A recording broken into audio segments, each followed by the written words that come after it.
Oi gente, tudo bem? Hoje nós vamos continuar no nosso estudo de Êxodo.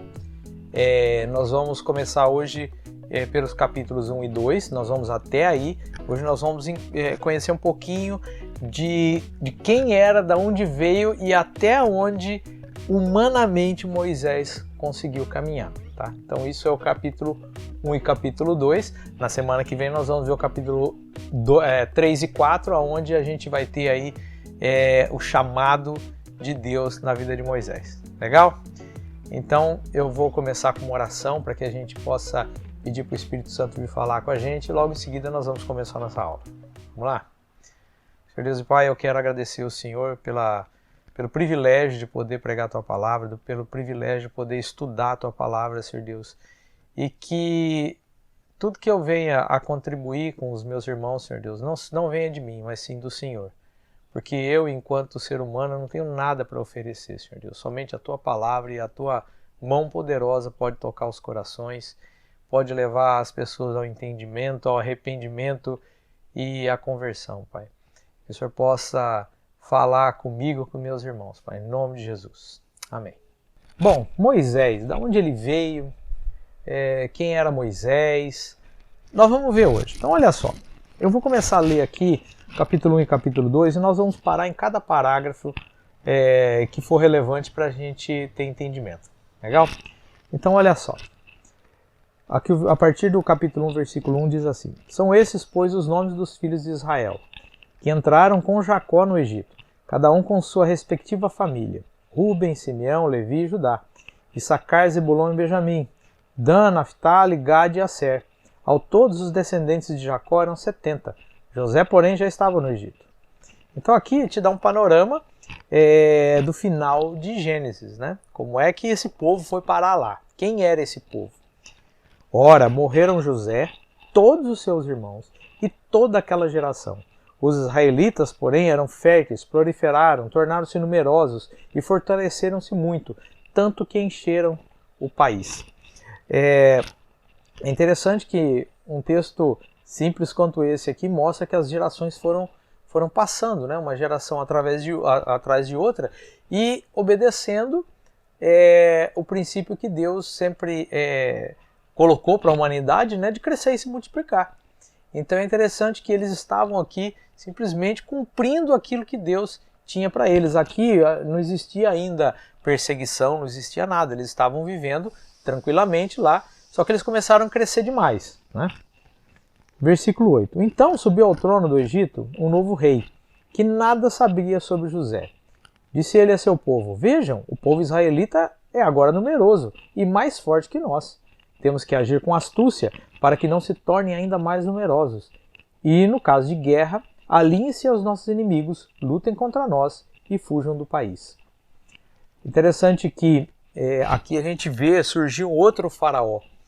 Existe um comentário, né, que, deixa eu achar aqui, o nome desse novo rei era provavelmente Amoses. Ele era fundador da 8ª dinastia.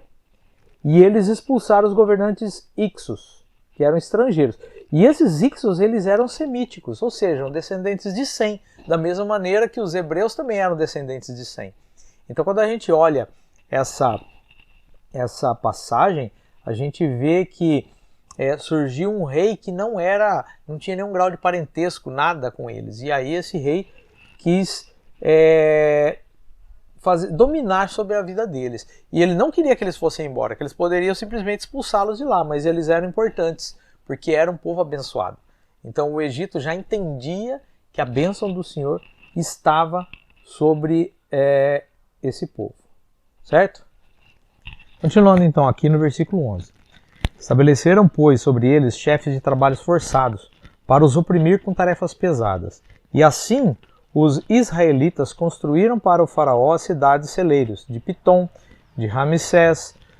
Todavia, tanto mais eram oprimidos, mais numerosos se tornavam, e mais se espalhavam. Por isso, os egípcios passaram a temer os israelitas, e os sujeitaram à cruel escravidão. Tornaram-lhe a vida amarga, impondo-lhes a árdua tarefa de preparar o barro e fazer tijolos, e executar todo tipo de trabalho agrícola, Em tudo os egípcios os sujeitavam a cruel escravidão. Então aqui em alguns versículos mostra como esse faraó resolveu oprimir aquele povo e botando eles para fazer um trabalho difícil e árduo. Uma coisa que muitas vezes as pessoas que, principalmente aqueles que não, eu não vou dizer que são os ateus, mas tem muito crente também que não acredita que a palavra de Deus aconteceu exatamente como está aqui. E uma das coisas que eles colocam é assim, mas peraí, esse tal de Moisés aí, a gente só vê ele na Bíblia, não tem escrito nenhum egípcio, e lá eles têm um monte de coisa escrita nas pirâmides e tudo mais. Mas essas pessoas, elas carecem de um pouco de conhecimento da cultura egípcia. Quando a gente estuda qualquer coisa, a gente tem que levar em consideração não só a sua cultura, não só o que você está lendo, mas o que o autor quis dizer, o momento histórico, o contexto geográfico, tudo isso. Por que eu estou dizendo isso daí? Porque os egípcios, eles entendiam da seguinte maneira, por que você tem estátuas dos egípcios, você tem os escritos nas pirâmides, porque eles acreditavam assim, que tudo que eles pudessem colocar, ou escrito, ou em estátuas e tudo mais, até você pode ver o próprio costume deles de mumificar as pessoas, é que enquanto essa pessoa estivesse na lembrança do povo, ela estaria viva. E um dos costumes que eles tiveram, tem até, eu não vou lembrar o nome da rainha, mas era uma rainha que oprimiu muito o povo lá, e quando ela caiu, a primeira coisa que fizeram foi destruir todas as estátuas, todos os escritos que tinham sobre ela, porque eles queriam que ela simplesmente deixasse de existir. E com Moisés, com certeza aconteceu isso, porque isso era um costume deles. Então você não vai achar realmente nenhum escrito de Moisés, ou falando declaradamente o nome Moisés, dentro de escritos egípcios da época. Tá? Então não se deixe enganar por esse povo que tenta enrolar a gente não, porque geralmente eles usam um conhecimento muito pequeno para tentar enrolar a gente. Tá? Creia na palavra de Deus, isso daqui é história, aconteceu mesmo. Tá? A gente não pode ficar levando a palavra de Deus de qualquer jeito não. Mas vamos continuar. O rei do Egito ordenou às parteiras dos hebreus, que se chamavam Sifrá e Puá: quando vocês ajudarem as hebreias a dar à luz, verifiquem se é menino. Se for, matem-no. Se for menina, deixem-na viver. Todavia, as parteiras temeram a Deus e não obedeceram às ordens do rei do Egito. Deixaram viver os meninos. Então o rei do Egito convocou as parteiras e lhes perguntou: por que vocês fizeram isso? Por que deixaram viver os meninos? Eu vou continuar aqui. Encerrou aqui o parágrafo, mas não vamos chegar lá, vocês vão ver o ponto de vista meu. Responderam as parteiras ao faraó: as mulheres hebreias não são como as egípcias, são cheias de vigor e dão à luz antes de chegarem as parteiras. Deus foi bondoso com as parteiras e o povo ia tornando-se ainda mais numeroso, cada vez mais forte. Visto que as parteiras temeram a Deus, ele concedeu-lhes que tivessem suas próprias famílias. Cara, muitas vezes, quando eu li essa passagem, eu pensava assim, não é possível um faraó que falava que tem que ser astuto, que tem que ser esperto, e cair numa conversinha dessa, né? Uma desculpa esfarrapada dessa que as parteiras deram. Mas a gente não pode esquecer o agir de Deus. A história que elas contaram para o faraó, ele entendeu aquilo perfeitamente como uma verdade absoluta. Não que elas mentiram, porque realmente as egípcias eram fortes e vigorosas, mas a falta de entendimento do próprio faraó foi mão de Deus, foi obra do Senhor. Por quê? Porque fazia parte do plano de Deus, o nascimento de Moisés. E para Moisés nascer precisava passar por isso, certo? É interessante, né? E aqui também fala, né, que visto que elas temeram a Deus, né, ele concedeu-lhes que tivessem suas próprias famílias. Existem alguns estudiosos que veem esse versículo aqui e eles falam assim que, na realidade, as duas deveriam ser estéreis e a partir desse momento elas começaram a ter seus próprios filhos. Né? Elas não estavam se contentando só ter filho dos outros, e sim os próprios delas. Então eu fico com essa explicação, que é uma explicação simples e que gera um entendimento da continuação do texto que está aqui, né? Mas vamos continuar. Por isso o faraó ordenou a todo o seu povo: lancem ao Nilo todo menino recém-nascido, mas deixem viver as meninas. Uma coisa que me passava despercebido, essa ordem que o faraó deu foi para o povo dele. Então, o que acontece ali é interessante. Que enquanto o povo hebreu ele protegia as crianças, o faraó mandou que o povo dele mesmo, os egípcios, quando descobrissem recém-nascidos, aqueles meninos fossem jogados no Nilo.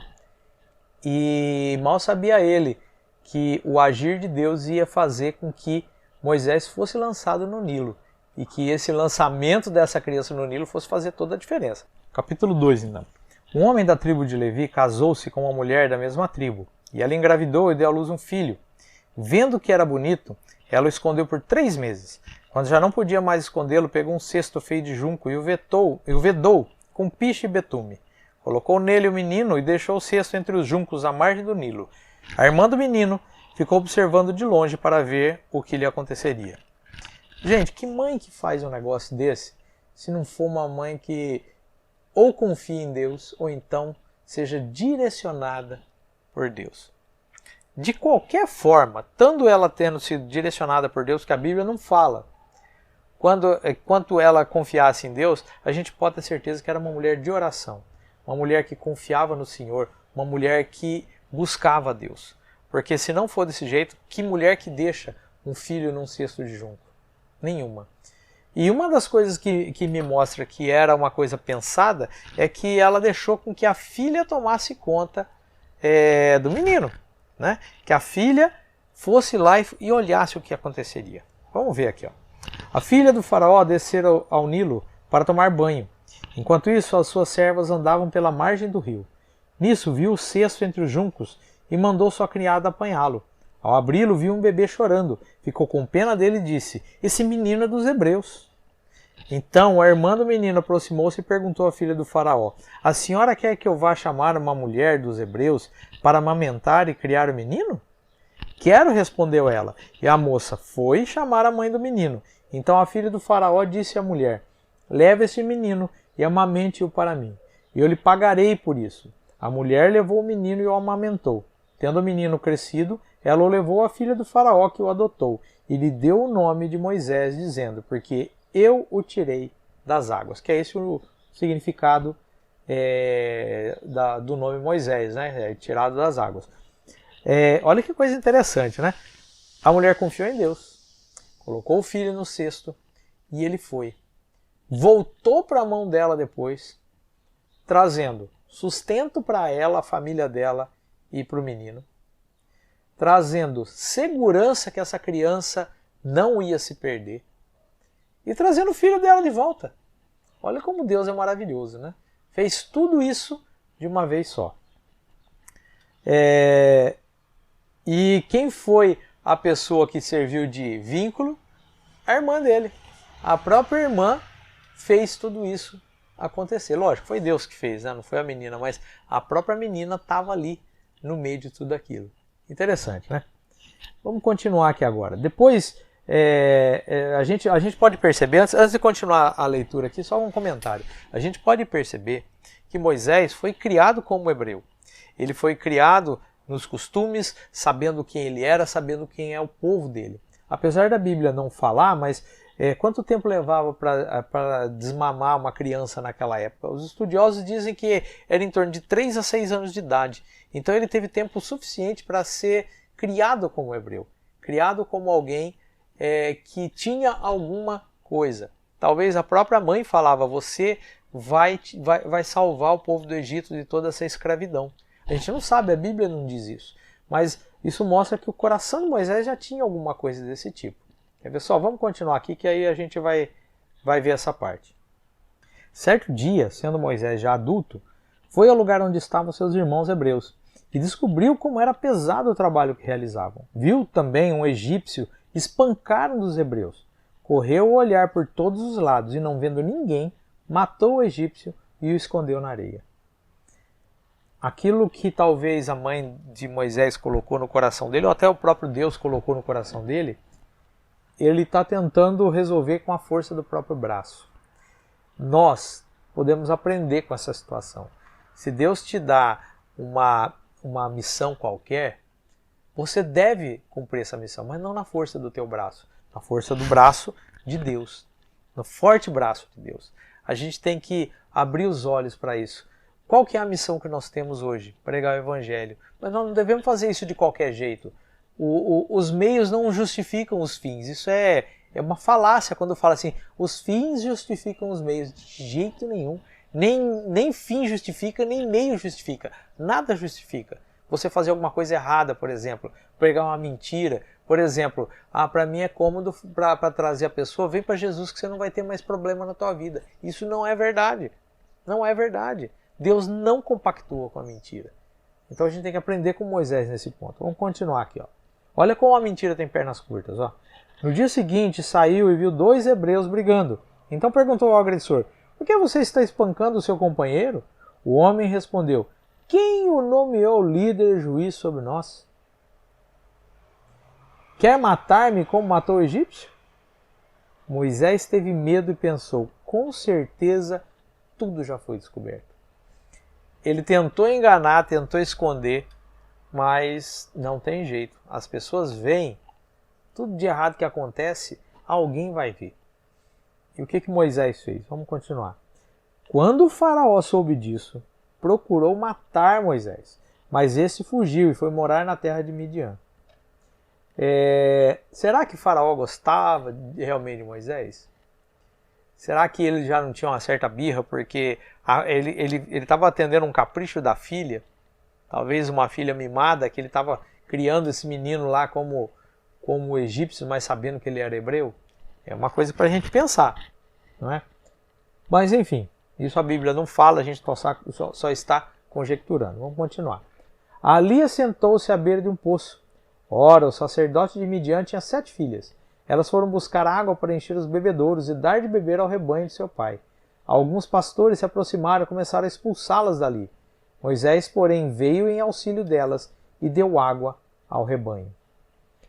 Interessante que Moisés, ele já tinha esse lado altruísta. Talvez ele estava meio fora de prumo, mas ele já tinha esse lado altruísta de ajudar as pessoas, né? Porque ali era um deserto e o maior bem que o deserto tem é a água, né? E quando as filhas, né, do sacerdote de Midian, a gente vai depois saber quem ele vai saber a história dele, né? Mas por enquanto fica assim. Quando eles viram que eram mulheres, eles expulsaram ela dali. E Moisés foi lá e ajudou, não é? Continuando, quando as moças voltaram a seu pai Reuel, que está o nome dele, esse lhes perguntou, por que voltaram tão cedo hoje? Olha que coisa interessante. Então quer dizer que toda vez elas eram as últimas a dar de beber. Nós hoje temos aquela visão que a gente tem assim, né? Abriu a torneira, sai água, né? Naquele tempo possivelmente era alguma cisterna que ia se enchendo, uma água muito, muito pouca, aonde os rebanhos iam bebendo e aquela água acabava, né? Chegava ao ponto de no final ter quase barro para os últimos beberem, né? Isso é uma coisa comum, né, em regiões desérticas, né? E talvez era isso que estava acontecendo. Por isso que os pastores estavam tentando impedir, né, de beber a água, né, os animais das mulheres, né? Talvez foi isso. Então vamos continuar. Elas responderam, um egípcio defendeu-nos dos pastores e ainda tirou água do poço para nós e deu de beber ao rebanho. Onde está ele? Perguntou o pai delas. Por que o deixaram lá? Convidem-no para comer conosco. Moisés aceitou e concordou também em morar na casa daquele homem. E este lhe deu por mulher sua filha Zípora. Ela deu à luz a um menino, a quem Moisés deu o nome de Gerson, dizendo, sou imigrante em terra estrangeira. Muito tempo depois morreu o rei do Egito. Os israelitas gemiam e clamavam debaixo da escravidão. E o seu clamor subiu até Deus. Ouviu Deus o lamento deles e lembrou-se da aliança que fizera com Abraão, Isaque e Jacó. Deus olhou para os israelitas e viu a situação deles. Olha que interessante. Moisés saiu do Egito achando que tudo estava perdido. Quando ele chegou nessa terra, né, na terra de Midian, no meio dos midianitas, ele encontrou ali aquelas moças, mas entre as moças ele encontrou um sogro que o acolheu, que o amou. Ele encontrou uma nova vida, uma esposa. Dá a impressão que tudo aconteceu assim, né? Tudo foi em 3, 4 dias. Né? Não foi. Possivelmente ele foi para lá, o homem falou, fica aqui com a gente por um tempo. E ele foi ficando e trabalhando, porque ele não achava certo ficar comendo e bebendo de graça. Começou a trabalhar, era um costume também na época. Ele começou a trabalhar e o tempo foi passando. O sogro dele, né, Reuel, viu que ele era uma pessoa confiável, foi dando cada vez mais atribuições para ele, até que deu a filha em casamento. E desse casamento surgiram os filhos de Moisés. Uma coisa interessante que aqui dá a impressão de que termina a história aqui. Moisés fugiu do Egito e está ali agora confortavelmente vivendo uma vida onde ele tem aonde morar, tem uma esposa, tem o que comer, tem uma vida boa. E na realidade, ele nem imaginava que aquele negócio que Deus tinha colocado no coração dele muito tempo antes, Deus ia fazer ferver aquilo, transformar a vida desse homem de uma maneira estrondorosa. Eu sei que em algum ponto, depois que Moisés saiu dali, morreu o rei do Egito. Moisés poderia voltar. E Deus ouviu o lamento deles e se lembrou da aliança. Isso é uma metáfora, né, que a gente tem aqui na Bíblia, porque Deus nunca se esqueceu, ele nunca se esquece. Né? E falando aqui que ele ouviu e se lembrou. Ele sabia da aliança que ele tinha feito com Abraão, Isaque e Jacó. E aí quando ele olhou, ele viu a situação daquele povo, que ele já sabia, ele é onisciente. Ele já sabia de tudo aquilo. E a partir daquele momento, a vida de Moisés, a vida de Faraó, a vida de todo o Egito e a vida de todo Israel mudou. Só que isso é outra coisa, é uma outra história, é uma outra parte que nós vamos ver semana que vem. Beleza? Vamos fazer uma oração para que Deus possa nos ensinar com a vida de Abraão, de Moisés, como Deus pode cuidar da gente, como Deus pode transformar coisas distorcidas no nosso coração em coisas aprumadas e certas, como a gente deve confiar em Deus, porque Deus sabe todas as coisas, com a mãe de Moisés, como que Deus é maravilhoso e que no momento que a gente acha que tudo está perdido, não está não. Deus está aí do nosso lado. Não esquece disso, meu irmão. Vamos orar. Senhor Deus e Pai, eu quero te agradecer pela oportunidade de estar aqui, agradecer pela tua palavra.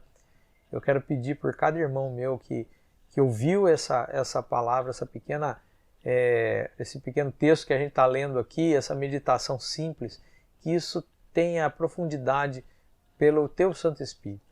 Que o Senhor possa falar com cada um, que o Senhor possa nos dar uma semana agradável na tua presença, Pai. E que a gente possa sempre cultuar o Senhor, louvar o Senhor, engrandecer o Senhor, que é o nosso Deus, que é o nosso Pai, que é o Todo-Poderoso.